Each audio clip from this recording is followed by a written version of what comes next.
மாற்றம்னு ஒண்ணு இருக்குதுன்னா இதுவரை இந்த மண்ணில் நிலவுன அரசியல் இல்ல, இந்தியம் திராவிடம் இந்த கட்சிகளுடைய ஆட்சி முறை இல்லையா, இதை மொத்தமா இந்த ஆட்சி இதை மாற்றுவதுதான் மாற்றம். இது சும்மா இந்த கட்சி அங்க போய் சேர்றது, இந்த கட்சி அங்க போய் சேர்றது, இவரோட கூட்டணி வைக்கிறது. இங்க ஆள் மாறும், ஆட்சி மாறும், ஆட்சியின் முறை மாறுமா, அதான் பிரச்சனை.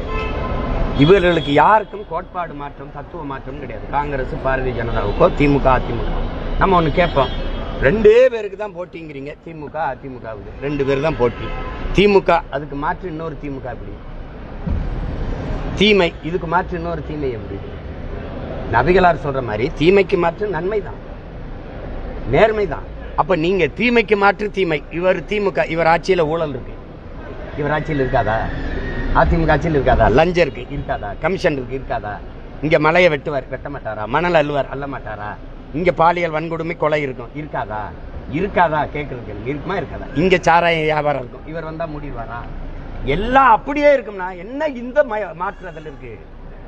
என்ன மாற்று இருக்கு? வார்த்தையில தான் நீ மாற்று ஏமாத்திக்கிட்டு இருக்க. நீ என்ன மாற்று இருக்கு?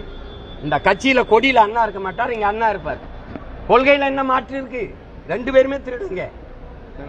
இப்ப நீங்க தூத்துக்குடி துப்பாக்கி சூட்டுக்கு வந்தவனா நடவடிக்கை எடுப்பேன்னு சொன்னீங்கல்ல, என்ன நடவடிக்கை? கொடநாட்டுல கொலை நடந்ததா இல்லையா? கொலை நடந்ததா இல்லையா? நடந்தது உண்மை, கொலை பண்ணது உண்மை, செத்தது உண்மை. செஞ்சது யாரு? செஞ்சது யாரு? அந்த ஆட்சியில் இருந்தவரும் கண்டுபிடிக்கல. யாரு காரணம் தெரியாதா? யாருக்கும் தெரியாம நடந்துச்சா? ஒரு முதலமைச்சர் வீட்டுல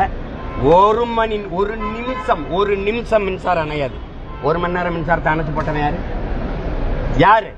அப்போ நான் நடவடிக்கை எடுப்பேன்னு சொல்லிட்டு 5 ஆண்டு முடிஞ்சு அடுத்த 2 மாசத்துல தேர்தல் வரப்போகுது. ஏன் நடவடிக்கை எடுக்கல? ஏன் நடவடிக்கை எடுக்கல? ஒரு முதலமைச்சர் வீட்டுக்குள்ள கொலை நடந்திருக்க அதையே கண்டுபிடிக்காதவங்க எப்படி 2 பேரும் கூட்டுக்கணவாளி? நீ செய்யற குற்றத்தை நான் மறப்பேன், நான் செய்யற குற்றத்தை நீ மறப்ப. நீ அண்ணா பல்கலைக்கழகம்னா அவன் பொள்ளாச்சி பாலியல் வன்கொடுமைப்பா, நீ பொள்ளாச்சின்னா நீ அண்ணா பல்கலைக்கழகம்பா. அப்புறம் 2 பேருமே ஒரு சம அளவா யோசிங்க. நீ இதுல மாற்று ஒரே 2 கட்சிக்கு தான் போட்டி. எவன் அதிகமா திருடுறது, எவன் அதிகமா கொள்ளையடிக்கிறது, எவன் அதிகமா நாட்டை நாசம் பண்றதுங்கிறதுல போட்டி. வேற என்ன போட்டி இருக்கு?